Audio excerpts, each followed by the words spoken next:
In the sweltering heat of a Texas music festival, 42-year-old Michael, a guarded mechanic, locks eyes with Ethan, a bold 25-year-old artist whose fearless spirit ignites something long buried. Their late-night talks spark a connection Michael can't ignore, but whispers from the conservative town threaten to unravel it. As Ethan's openness draws attention, Michael faces a choice: embrace the truth or hide from it again. The music pulsed through the crowd, a relentless beat under the blazing Texas sun. Michael wiped sweat from his brow, weaving through the festival goers in Dusty Hollow, a small town where everyone knew everyone's business. At 42, he was content with his quiet life as a mechanic, fixing cars and keeping his head down. But today, something pulled him to the edge of the stage, where a young man was sketching the crowd, his hands moving with purpose. "Nice work," Michael said, nodding at the sketch pad. The artist looked up, his eyes sharp and unguarded. "Thanks. I'm Ethan." At 25, Ethan was everything Michael wasn't: open, vibrant, unafraid. He wore his identity like a badge, his confidence drawing stares from the townsfolk. They exchanged names, and soon Michael found himself lingering, drawn into Ethan's orbit. That night, they sat on the festival's outskirts, sharing a thermos of coffee under a starlit sky. Ethan talked about his art, his travels, and his refusal to fit into anyone's mold. "I'd rather be hated for who I am than loved for who I'm not," he said, his voice steady. Michael's chest tightened. He'd spent decades hiding his truth, burying his attraction to men under layers of denial in a town that prized tradition above all. Their conversations stretched into the early hours, each one peeling back Michael's defenses. Ethan spoke of his dreams to exhibit his work in Austin, of the freedom he found in being himself. Michael shared stories of his youth, carefully edited to avoid the parts he'd never told anyone, not his parents, not his co-workers, not even himself in the mirror. Ethan's laughter, sharp and genuine, made Michael feel seen in a way he hadn't since he was a teenager, sneaking glances at his high school crush. But the festival wasn't a bubble. By the second day, Michael noticed the sidelong glances from locals. A group of men at a beer tent muttered as Ethan passed, their words too low to catch but heavy with disdain. "You get used to it," Ethan said when Michael pointed it out, his tone casual but his jaw tight. "Small towns aren't exactly welcoming to guys like me." "Guys like you?" Michael asked, his voice low, testing the waters. Ethan met his gaze, unflinching. "You know what I mean." The air between them crackled, charged with an unspoken truth. Michael wanted to say something, to admit he understood too well, but fear clamped his throat shut. He'd seen what happened to those who didn't conform in Dusty Hollow. Whispers turned to shunning, and shunning to worse. The festival's final night brought a new tension. Ethan invited Michael to a bonfire with other artists, a group of free spirits who laughed loudly and lived unapologetically.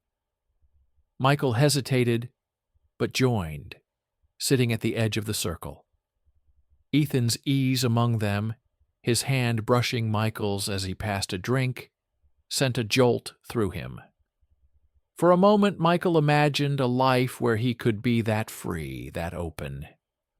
But when a local Caleb approached, the illusion shattered.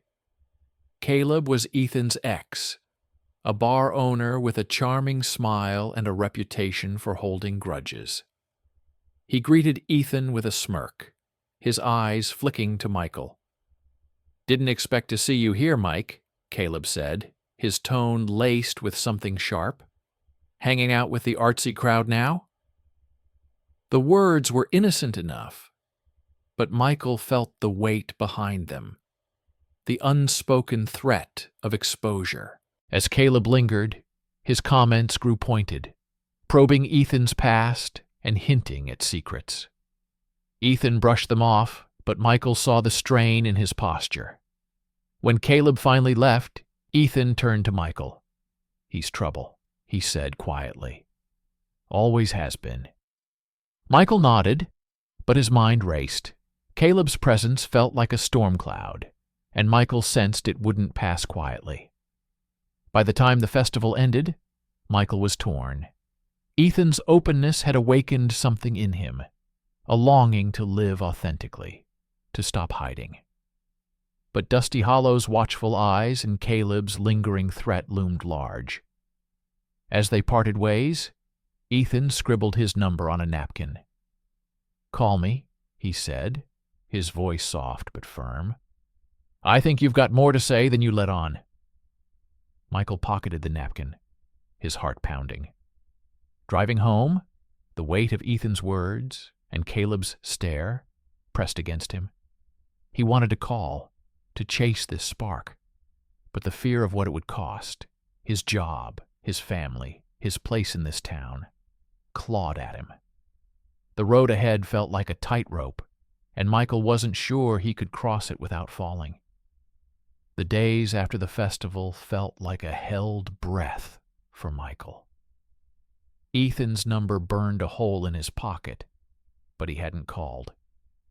Each time he reached for his phone, the weight of Dusty Hollow's judgment stopped him.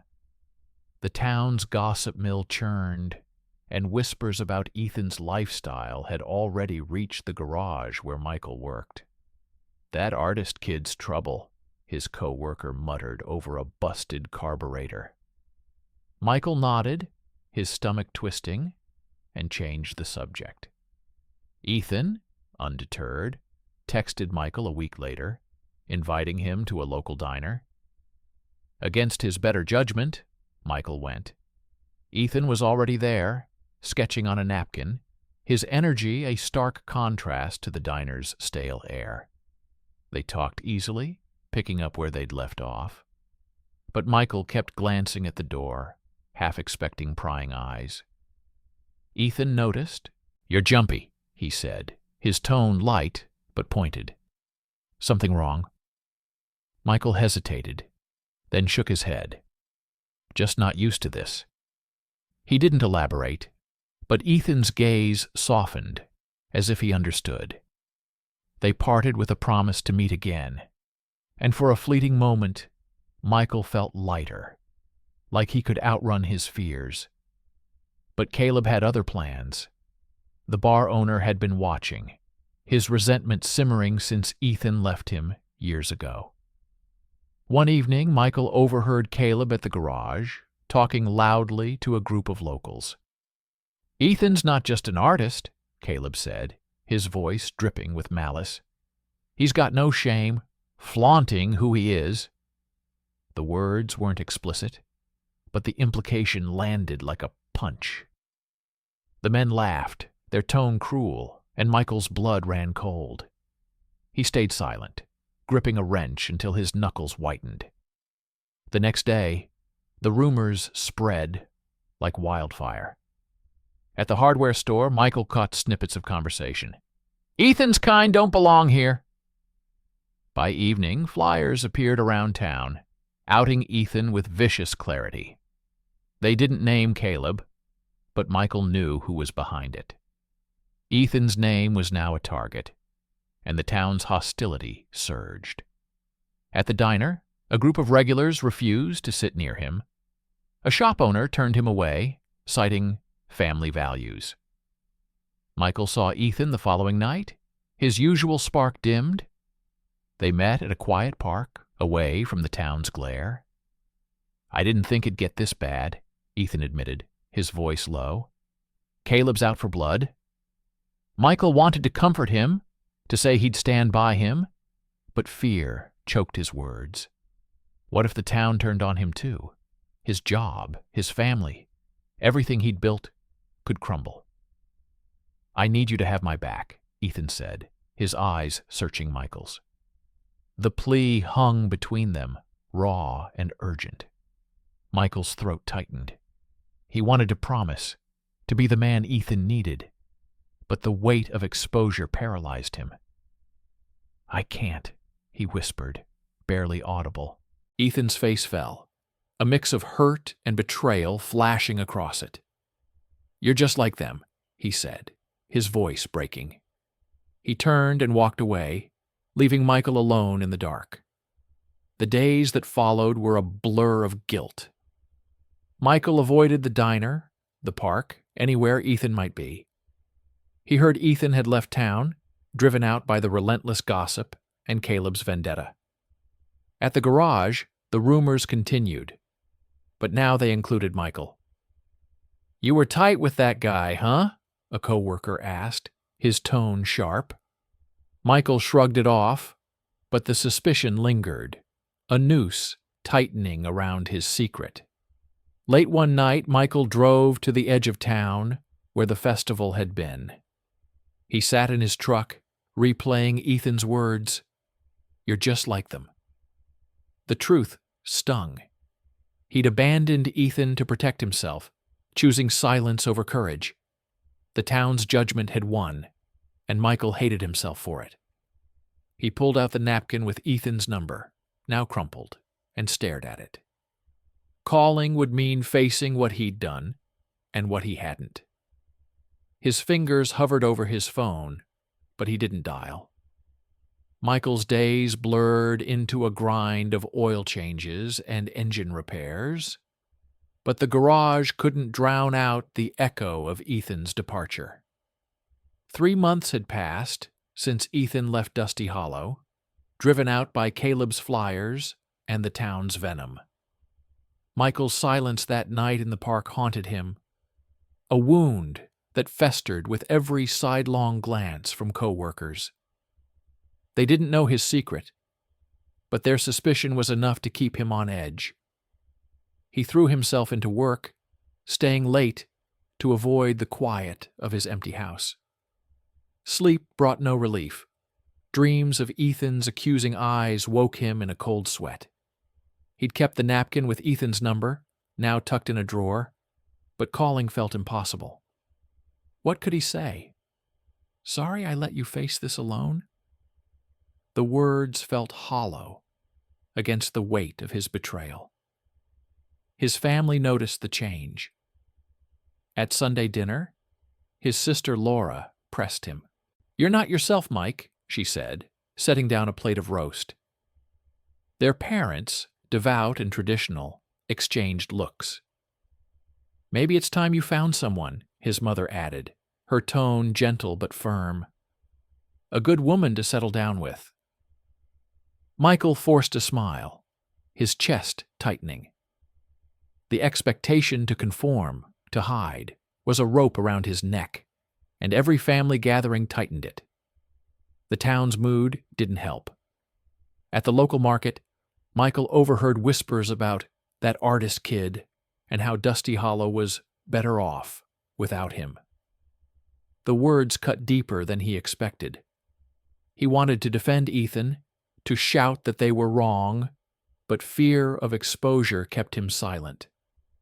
Instead, he nodded along, hating the cowardice that had become his default. One evening, a co-worker invited Michael to a church event, a community gathering with a guest preacher.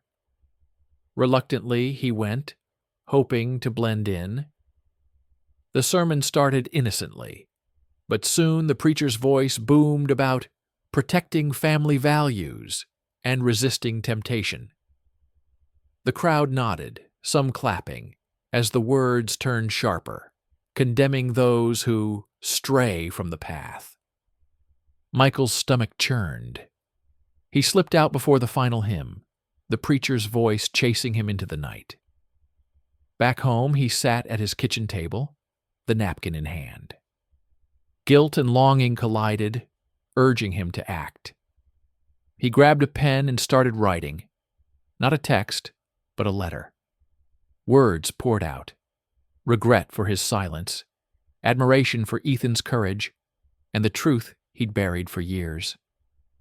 "I'm gay," he wrote, the confession stark on the page. "And I should have stood by you." He didn't know if he'd ever send it, but writing it felt like breathing after holding his breath too long. The letter stayed unsent, hidden in a drawer.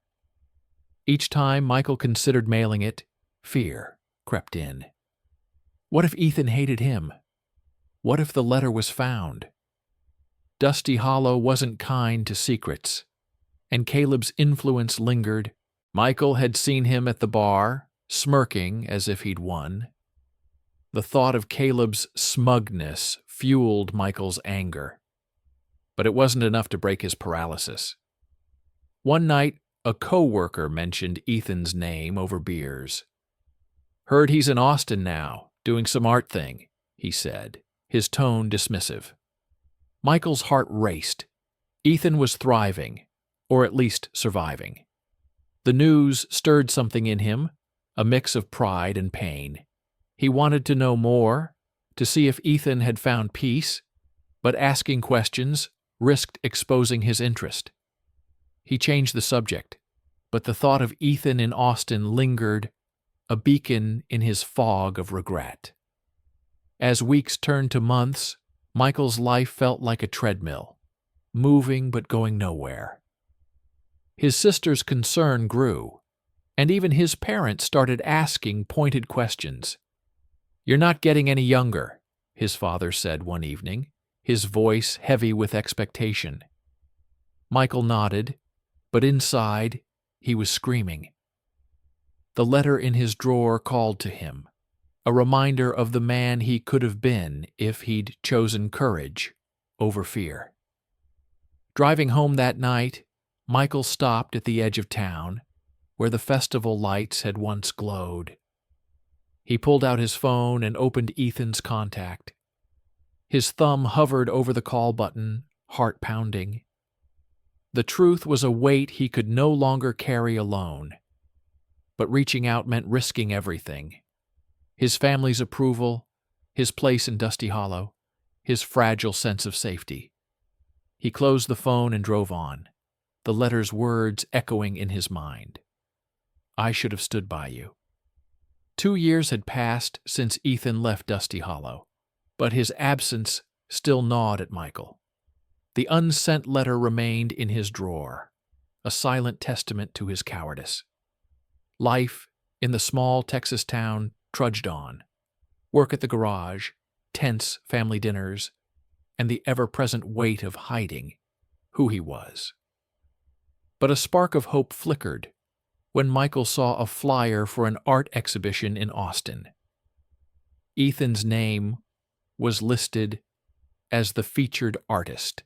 He drove the 3 hours to Austin, his heart pounding with equal parts anticipation and dread. The gallery buzzed with people, the air alive with chatter and the clink of wine glasses. Michael spotted Ethan across the room, presenting a painting to a small crowd. His confidence was magnetic, a far cry from the wounded man who'd left Dusty Hollow. Michael lingered at the edges, unsure if he'd be welcomed or shunned. When Ethan noticed him, his expression flickered.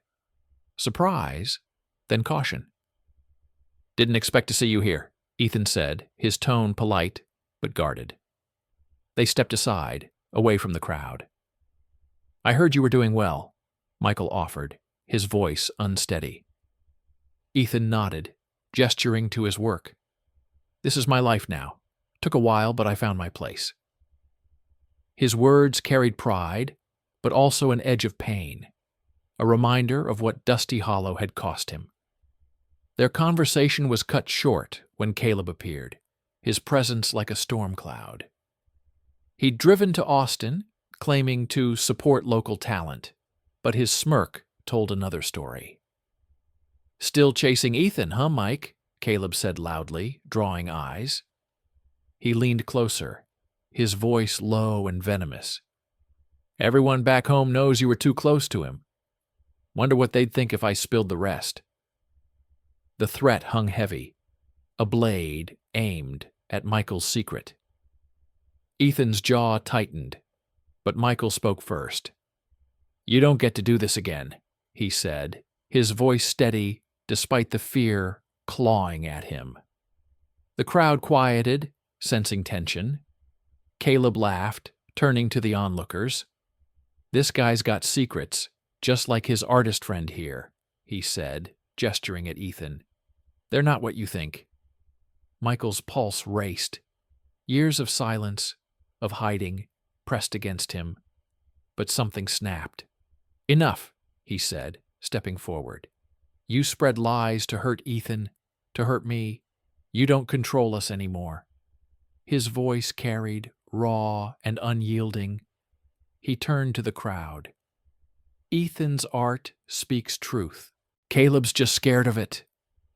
Murmurs rippled through the room, some nodding, others whispering. Caleb's smirk faltered. "You'll regret this," he hissed, but Michael held his ground. Ethan's eyes met his, a mix of shock and respect. "You didn't have to do that," Ethan said quietly after Caleb stormed out. "I know," Michael replied, "but I should have done it 2 years ago." They talked longer, away from the crowd. Ethan shared how the pain of Dusty Hollow fueled his art, turning betrayal into beauty. "Your silence hurt," he admitted, "but it pushed me to keep going." Michael swallowed hard, the weight of his regret heavy. "I wrote you a letter," he said. "Never sent it. I was scared of the town, of myself." Ethan's gaze softened. "You're here now. That's something." The exhibition ended, and Michael drove back to Dusty Hollow, the encounter replaying in his mind. Word of his stand spread, carried by locals who'd been at the gallery. At the garage, co-workers were quieter, some offering hesitant nods of respect, others avoiding his gaze. Caleb's bar saw fewer patrons as whispers of his spite turned the town against him. Michael didn't feel triumphant, but for the first time, he felt unburdened. He hadn't won Ethan back, and maybe he never would. But standing up to Caleb, speaking his truth in front of strangers, had cracked open the cage he'd built around himself. The road back to Dusty Hollow felt different, like a path he could walk, with his head a little higher. The drive back from Austin left Michael changed, the weight of his silence lighter after confronting Caleb. Dusty Hollow's familiar streets felt different, less suffocating, but the real test awaited at home. He knew he couldn't keep hiding, not after standing up for Ethan, not after seeing the cost of his fear. The letter he'd written years ago, still unsent, sat heavy in his mind. It was time to face himself. At Sunday dinner, Michael sat across from his sister Laura, their parents chatting about church and neighbors. The usual pressure to settle down loomed, but tonight, Michael's resolve was steel. As dessert was served, he cleared his throat. "I need to tell you something," he said, his voice steady but low. Laura looked up, her eyes narrowing with concern. His parents paused, forks in hand. "I'm gay," Michael said, the words cutting through the quiet. His mother's face froze, his father's jaw tightened, but Laura reached for his hand under the table. "I've been hiding it my whole life," he continued, "but I can't anymore. I don't want to lose you, but I need to be honest." Silence stretched, heavy and sharp. His father stood and left the room without a word. His mother followed, her expression unreadable. Laura stayed. "Why didn't you tell me sooner?" she asked, her voice soft but not accusing. Michael exhaled, the truth spilling out. Years of fear, Ethan's impact, the betrayal in Dusty Hollow. Laura listened, her grip on his hand unwavering. "You're my brother," she said finally. "Nothing changes that." Her acceptance was a lifeline, but the sting of his parents' silence lingered. Word of Michael's stand at the Austin Gallery had reached Dusty Hollow. At the garage, some co-workers kept their distance, but others, like his friend Tom, offered quiet support. "Takes guts," Tom said one morning, handing Michael a coffee. The town's reaction was mixed. Some shunned him, others shrugged, their indifference a small victory. Caleb, meanwhile, faced his own reckoning. His bar, once a hub, grew quiet as locals turned away, his lies exposed by those who'd been at the exhibition. His influence waned, a consequence of his spite. Michael sought out Ethan one last time, driving to Austin for a coffee shop meeting. Ethan was cautious but open, his art now celebrated in galleries across the state. "I heard what happened back home," Ethan said, stirring his drink. "You didn't have to do that for me." Michael shook his head. "It wasn't just for you. It was for me, too." They talked, not as lovers, but as two people who'd shaped each other. Ethan shared how he mentored young artists, helping them embrace their truths. "You inspired that in a way," he admitted. Michael smiled, bittersweet, but proud. Back in Dusty Hollow, Michael stood at the edge of town, where the festival had sparked everything. He pulled out the letter he'd written to Ethan, its pages worn from years of indecision. Under the fading light, he lit a match and watched it burn, the ashes scattering in the wind. It wasn't defeat. It was release. He didn't need the letter anymore. He'd said what mattered, not just to Ethan, but to himself. Life didn't resolve neatly. His parents were distant, though Laura said they'd come around in time. The town's judgment ebbed, replaced by a cautious acceptance from some. Michael started attending a support group in a nearby city, connecting with others who'd faced similar struggles. He wasn't fully out, but each step, each honest conversation, felt like reclaiming a piece of himself. Ethan's art continued to inspire, his latest piece a vibrant canvas of resilience displayed at a local youth center. Michael saw it online, a reminder of their shared journey. They didn't rekindle what might have been, but their closure was enough. Michael had found his voice, and Ethan had found his purpose. Under Dusty Hollow's wide sky, Michael walked forward, not fearless, but free. If this story touched you, don't forget to subscribe and turn on the bell. More stories are coming that will move you, inspire you, and challenge the way you see your own journey. Every story matters, and each one brings us closer to who we are meant to become.